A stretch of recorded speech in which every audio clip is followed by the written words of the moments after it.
नमस्ते प्यारे बच्चों। तो आइए आज हम कक्षा छठवीं की विज्ञान एड ग्रेड अभ्यास पुस्तिका के माध्यम से समझेंगे। एड ग्रेड अभ्यास पुस्तिका में जो भी प्रश्न दिए गए हैं वो सभी प्रश्न हमें अपनी एड ग्रेड अभ्यास पुस्तिका में भी भर लेना है। जो हमें एड ग्रेड अभ्यास पुस्तिका ये स्कूल से प्राप्त हो गई है। कुछ बच्चे ऐसे भी हो सकते हैं जिनको एड ग्रेड अभ्यास पुस्तिका ये 2024-25 की अभी प्राप्त नहीं हुई है। वो अपने टीचर से जाकर के अपने शिक्षक से प्राप्त कर लीजिए, स्कूल जाइए। और ये जो एड ग्रेड अभ्यास पुस्तिका है, क्योंकि एड ग्रेड अभ्यास पुस्तिका में से ही वार्षिक परीक्षा के प्रश्न पूछे जाते हैं, इसलिए हमें इसी बुक में भरना है और इसकी तैयारी भी करना है। तो यहाँ से देखेंगे हम, इसका दिया गया है अध्याय 1 भोजन के घटक। अध्याय 1 में दिया है भोजन के घटक। इसके पहले पूर्व तैयारी रहती है कुछ इस प्रकार से। तो यहाँ पे आपको ये सभी चीज़ें एक बार ज़रूर पढ़ लेना है, ठीक है। चलिए आगे देखें। तो इसमें दिया गया था कि प्रोटीन में मतलब होती है, किस में होती है? ये होती है दालों में। कार्बोहाइड्रेट किस में पाया जाता है? किस में होता है? चावल भी में, अनाज में और रोटी में। क्या पाया जाता है? कार्बोहाइड्रेट। बसा तेल और घी जो होते हैं, वह तेल और घी से हमें वसा प्राप्त होती है। लवण पालक की भाजी, नमक इत्यादि से लवण प्राप्त होते हैं। और ये लिखा हुआ है यहाँ पे पानी यानी टमाटर जो रहता है, इसमें कैल्शियम में पाया जाता है, ठीक है। तो इस प्रकार से हमें इसको भर देना है। चलिए आगे देखें। तो इसमें आगे और भी यहाँ से वस्तुनिष्ठ प्रश्न शुरू हो जाते हैं हमारे। तो यहाँ देखें, वस्तुनिष्ठ प्रश्नों में इनमें सही विकल्प दिए रहते हैं, इनको छांट करके हमें इसमें भरना होता है। तो यहाँ देखो ये प्रश्न दिया है और इसके 4 विकल्प दिए गए हैं। इन चारों विकल्पों में से एक सही होता है, वो हम यहाँ इस पर लिख देंगे, ठीक है। तो देखो इसमें दिया कि बूझो डॉक्टर के पास है अपनी कमजोरी का इलाज कराने गया। डॉक्टर ने उसे प्रोटीन युक्त भोजन लेने की सलाह दी कि आप प्रोटीन युक्त भोजन लीजिए और भोजन में निम्न में से कौन से जंतु से प्राप्त प्रोटीन लेगा। तो यहाँ देखिए वो जो है दूध से प्रोटीन ले लेगा। यदि वह दूध पीता है, उसको दूध पीना चाहिए। इस प्रकार से डॉक्टर ने सलाह उसको दी, ठीक। चलिए अगला प्रश्न देखिए, यहाँ पे दिया गया है अगले प्रश्न में। प्रश्न इसी का दूसरा था। ये ऑब्जेक्टिव प्रश्न जो दिए गए हैं, इसी में दूसरा दिया है कि दादा दादी द्वारा हमें खट्टे और रसीले फल खाने की सलाह दी जाती है कि आप खट्टे फल खाइए, जिससे हमारे शरीर में किस विटामिन की पूर्ति होती है। तो विटामिन सी की पूर्ति होती है, जो कि खट्टे फलों में विटामिन सी पाया जाता है, जैसे टमाटर में पाया जाता है। और भी अपने इस प्रकार से विटामिन होते हैं। चलिए यहाँ देखें तो ये जो प्रश्न तीसरा दिया गया है, इस प्रश्न तीसरे में यहाँ कुछ फल दिए गए हैं। और यहाँ देखें तो इसमें जैसे टमाटर है सब्जी के रूप में, और आंवला है, पालक है, आलू है, तो ये दिए गए हैं। तो इनमें से कौन सा पदार्थ आयोडीन के साथ नीला रंग देता है? तो ये प्रोटीन है। जैसे हम अंदर आयोडीन खाते हैं, नमक खाते हैं, ठीक है ना, उसमें भी आयोडीन रहता है। तो आलू इसके साथ में नीला होने लगता है। क्या? आलू के साथ में, ठीक है ना। चलिए अगला प्रश्न इसमें है कि बूझो खेलता रहता है, वह धूप में अधिक समय बिताता है। तो पहेली को पुस्तक पढ़ना पसंद है, ठीक है। ये खेलता है और पुस्तक पढ़ना किसको पसंद है? पहेली को। वह हमेशा कमरे में बैठकर पुस्तकें पढ़ती है एवं चित्रकारी करती रहती है। तो उसमें किस विटामिन की कमी हो जाएगी? क्योंकि वह खेलने नहीं जाती है, तो उसमें विटामिन डी की कमी हो जाएगी, इसलिए उसको बाहर भी घूमना जाना चाहिए।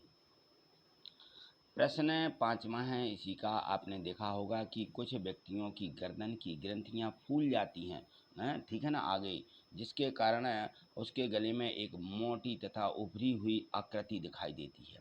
इस आकृति का रोग जिस पोषक तत्व की कमी के कारण होता है उसका नाम बताइए, और उस रोग का सही युग्म बताइए, ठीक है, कि वो किससे संबंधित है, वह रोग है, कौन से विटामिन से संबंधित है और किसे की कमी के कारण ये जो है रोग हमें हुआ है। तो वह रोग होता है घेंगा रोग, और यह घेंगा रोग आयोडीन की कमी के कारण हो जाता है गले में, ठीक है ना। इसलिए हमें आयोडीन की कमी नहीं करना चाहिए, ठीक। चलिए अगला प्रश्न दिया गया है, यहाँ पे देखें प्रश्न क्रमांक 2। और इसमें दिया गया है कि दिए गए शब्दों में से चुन करके रिक्त स्थानों की पूर्ति कीजिए। तो यहाँ देखें कुछ है, यहाँ पे शब्द दिए गए हैं, जैसे रुक्षांश दिया है, बसा दिया, मोटापे दिया, प्रोटीन युक्त और विटामिन, ये शब्द दिए गए हैं। तो यहाँ पे देखें, पढ़ें पहले प्रश्न को। इसमें है कागज़ पर तेल का धब्बा खाद्य पदार्थ में क्या कर देता है? बसा की उपस्थिति दर्शाता है कि उसमें बसा, उसके दाग लग जाते हैं, ठीक है ना। शरीर वर्धक भोजन को प्रोटीन युक्त भोजन कहते हैं। यदि शरीर वर्धक जो भोजन हमें मिलता है तो वो उसमें क्या रहता है? प्रोटीन। नानी ने बताया कि भोजन को ज़्यादा पकाने से उसमें उपस्थित विटामिन नष्ट हो जाते हैं। क्या नष्ट हो जाते हैं? उसके विटामिन। बिना पचे भोजन को शरीर से बाहर निकालने में रुक्षांश हमारी सहायता करते हैं। जैसे हमारा भोजन पच नहीं पाता है, ठीक है ना, तो शरीर से बाहर निकालने में जो रुक्षांश होते हैं बाहर निकाल देता है। अत्यधिक मोटापे से बचने के लिए हमें हमेशा भोजन में वसा की मात्रा को कम करना चाहिए। यदि हमें मोटापा नहीं लाना है तो वसा कम खाना चाहिए। यहाँ देखें जो इसके आगे प्रश्न दिए गए हैं, तो यहाँ से देखते हैं प्रश्न में अति लघु उत्तरीय प्रश्न है। ये अति लघु उत्तरीय प्रश्न है, इसमें बस छोटे 1 या 2 वाक्यों के प्रश्न रहते हैं। तो प्रश्न दूसरा है कि भोज्य खाद्य पदार्थों में उपस्थित प्रोटीन का परीक्षण करने पर बैंगनी रंग प्राप्त हुआ। इसने इस परीक्षण के लिए किन 2 विलयनों का उपयोग किया? तो कॉपर सल्फेट का विलयन तथा कास्टिक सोडा का विलयन, दोनों को क्या किया? आपस में मिला दिया होगा, ठीक। यहाँ देखें प्रश्न तीसरे में। प्रश्न तीसरे में ये 2 चित्र दिए गए हैं। इन चित्रों का अवलोकन करके प्रोटीन पादप स्रोत एवं जंतु स्रोत के नाम बताइए कि पादप यानी जो पौधे होते हैं वो कौन से, और जंतु कौन से उत्पन्न होते हैं। यहाँ देखें तो जंतुओं में और पादपों में अलग अलग पादप स्रोत, इनमें राजमा, चना, मूंग दाल, तुअर दाल, सोयाबीन, मटर इत्यादि। ये देखें तो यहाँ पर ये सभी रखे हुए हैं, ठीक है ना। और यहाँ पे जंतु स्रोत हैं, इनमें जंतु हैं यानी छोटे छोटे जंतु जीव हैं। तो इसमें देखें तो ये मछली भी है जिससे मांस प्राप्त होता है ना। मांस है, मांस भी रखा हुआ है, और अंडे भी हैं, घी है, दूध है, मक्खन है, क्रीम इत्यादि इत्यादि, ये जंतु स्रोत हैं। अब प्रश्न चौथा में दिया कि ऐसे पोषक तत्वों के नाम लिखें जो हमें स्वस्थ रखते हैं एवं रोगों से लड़ने में सहायता करते हैं। तो प्रोटीन और विटामिन ऐसे पोषक तत्व होते हैं, ये हमें भोजन में लेना ही चाहिए, जिससे हमारे रोग होते हैं शरीर में उनको ये लड़ने में मदद करते हैं। प्रश्न 5वां देखिए, इसमें दिया गया है कि किसी कागज़ पर तेल की बूंद गिर जाने पर उस पर धब्बे क्यों बन जाते हैं? इन धब्बों से होकर आने वाला प्रकाश कैसा दिखाई देता है? यदि आप कागज़ पर भी तेल का धब्बा गिर जाता है तो वह कैसा दिखाई देने लगता है? ये देखें तो तेल में उपस्थित वसा के कारण धब्बा बन जाता है, और इससे कागज़ से आने वाला जो प्रकाश होता है वह धुंधला दिखाई देने लगता है। तो जब हम जैसे किसी चीज़ से साफ देख पा रहे हैं और उस पर तेल की उपस्थिति होती है तो हम उसको उस पार नहीं देख पाते हैं, ठीक। चलिए अगला प्रश्न क्रमांक 6 दिया, इसमें चित्र में दी गई खाद्य सामग्री को उनके पोषक तत्व के आधार पर नीचे दी गई तालिका में लिखें। तो यहाँ देखें, ये कार्बोहाइड्रेट, इससे ये प्रोटीन, ये वसा, ये विटामिन और ये खनिज लवण दिए गए हैं। तो देखिए कार्बोहाइड्रेट किस में पाया जाता है? ये चना और दालों में कार्बोहाइड्रेट पाया जाता है। प्रोटीन हमें दूध में मिलता है, चना में मिलता है। वसा, घी, दूध, मक्खन, इनसे हमें वसा प्राप्त होती है। और जो विटामिन रहते हैं ये संतरा है, दूध है, चना है, इनसे हमें विटामिन प्राप्त होता है।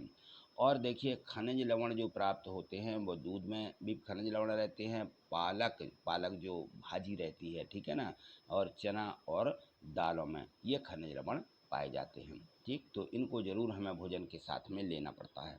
चलिए प्रश्न 7वां देखें, विटामिन सी के कोई 2 प्रमुख स्रोतों के चित्र बनाकर उनके नाम भी लिखिए। उनके हमें यहाँ चित्र भी बनाना है और उनके नाम लिख।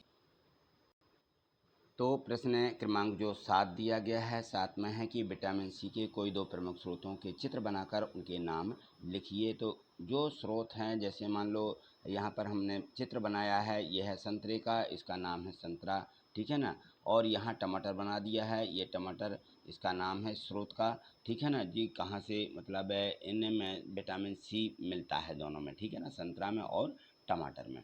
चलिए प्रश्न 8वां दिया गया है। प्रश्न 8वें में इसमें है कि पोषक तत्वों के अलावा हमारे जो शरीर रहता है, हमारे शरीर को जल तथा आहारी रेशों यानी रुक्षांश की आवश्यकता होती है। इनकी पूर्ति मुख्यतः पादप उत्पादों से होती है और इसके आधार पर निम्न प्रश्नों के उत्तर दीजिए। तो देखिए यहाँ पे जो आहारी रेशों के प्रमुख स्रोत हैं, कहाँ से हमें प्राप्त हो सकते हैं, तो ये देखिए साबुत खाद्यान्न होता है, कुछ अंकुरित दालें होती हैं, तो इनकी सलाह ताज़ा फल तथा सब्जियां आदि में जो है ये आहारी रेशा यानी रुक्षांश पाए जाते हैं। ठीक, तो इनको ज़रूर हमें लेना है। तो ये जो आहारी रेशे होते हैं ये भोजन आयतन को बढ़ा देते हैं तथा आहारी रेशों का मुरायकार पचे भोजन को शरीर से बाहर निकालना इनका मुख्य कार्य होता है। यहाँ मुख्य लिखिए, मुंह आधा खा बना हुआ है, मुख्य ऐसा आधा खा बना लीजिए। यहाँ पे ये पूरा खा उसमें बन गया है, तो इसको आप ज़रूर एक बार सुधार लेंगे। ठीक है, चलिए यहाँ देखिए अब इसमें आगे तो अगला प्रश्न देखेंगे। अगले प्रश्न में दिया गया है कि प्रश्न क्रमांक 9, पहेली की माँ ने भिंडी बनाई जो स्वादिष्ट थी। उन्होंने भिंडी को काटने के बाद धोया एवं पकाने के लिए बहुत अधिक तेल व मसालों का उपयोग किया। आपके अनुसार खाना पकाने का सही तरीका क्या होता है? तो देखिए हमारे अनुसार भिंडी को काटने से पहले धोना चाहिए। क्या करना चाहिए? जब हमें भिंडी का उपयोग करते हैं या सब्जी जो भी रहती है उसको हमें काटने के पहले धोना चाहिए तथा उसमें संतुलित मात्रा में तेल और मसालों का प्रयोग करना चाहिए। अत्यधिक ना तेल होना चाहिए ना अत्यधिक मसाले होना चाहिए। ठीक, यहाँ देखें प्रश्न 10वां दिया गया है कि शरीर की वृद्धि और अच्छे स्वास्थ्य को बनाए रखने के लिए हमें संतुलित आहार की आवश्यकता होती है।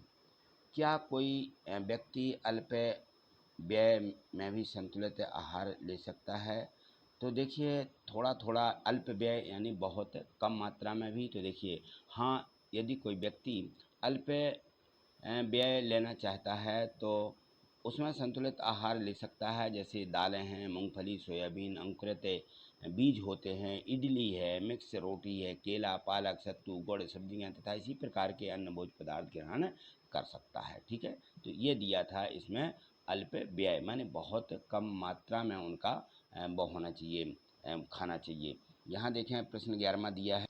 यहाँ देखिए प्रश्न क्रमांक 11 दिया कि बूझों ने सोचा कि हर समय वसा युक्त खाना ही सर्वोत्तम भोजन है।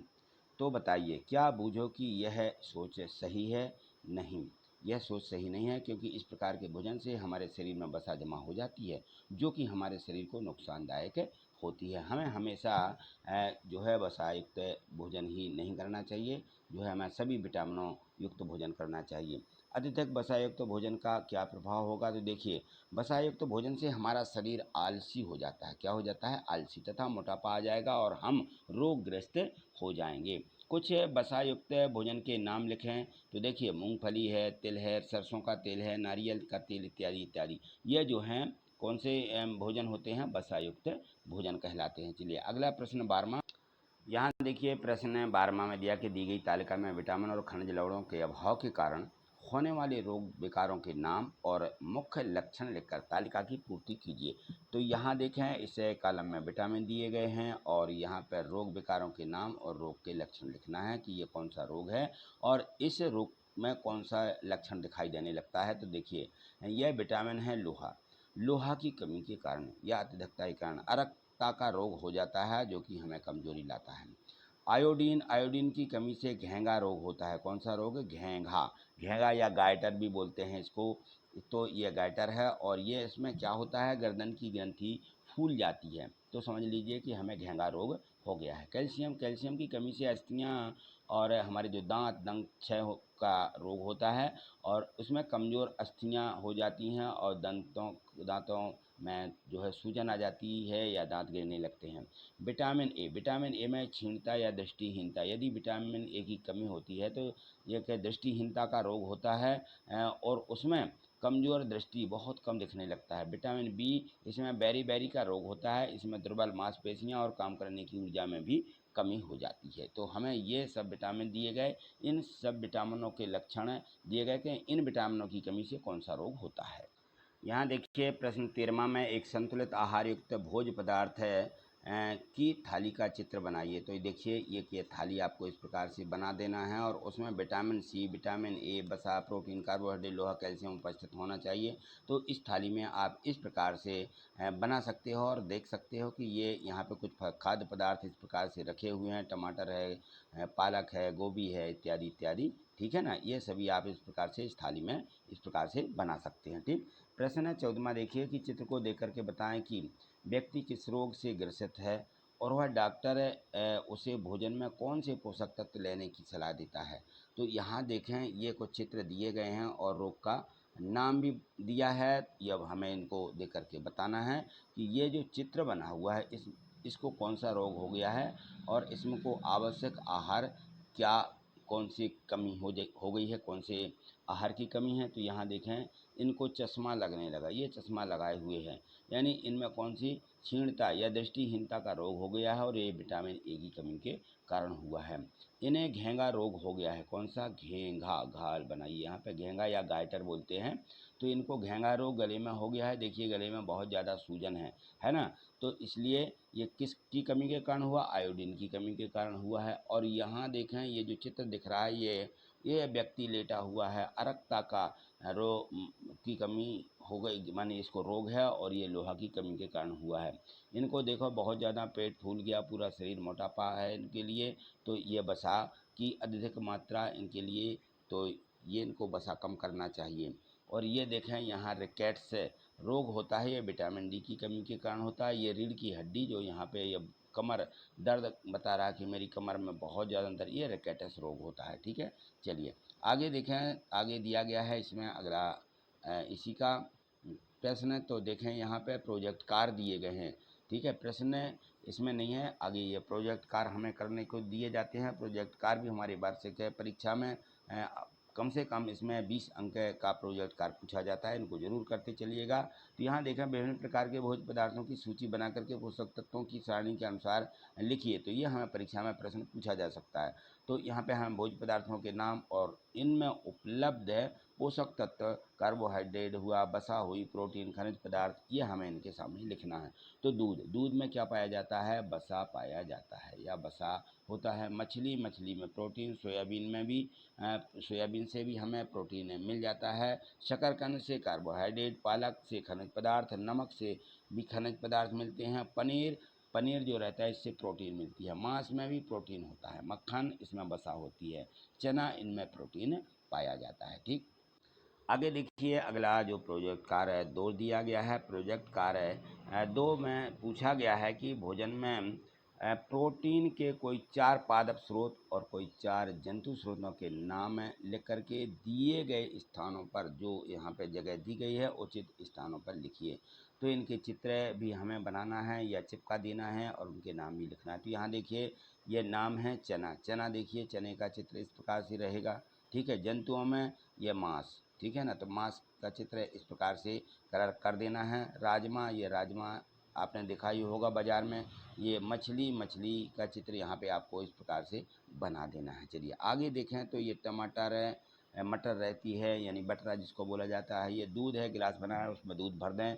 सोयाबीन इस प्रकार से चित्र बना दें, दाने दाने रख दें। अंडे, ये अंडे का चित्र है। ठीक, तो इस प्रकार से आपको बना देना है। ये प्रोजेक्ट कार्य हमारा 2 कंप्लीट हो जाता है। तो ये था हमारा प्रोजेक्ट कार्य, ये ज़रूर हमें कंप्लीट करना है। तो आज इतना ही, मिलते हैं अगली वीडियो के माध्यम से।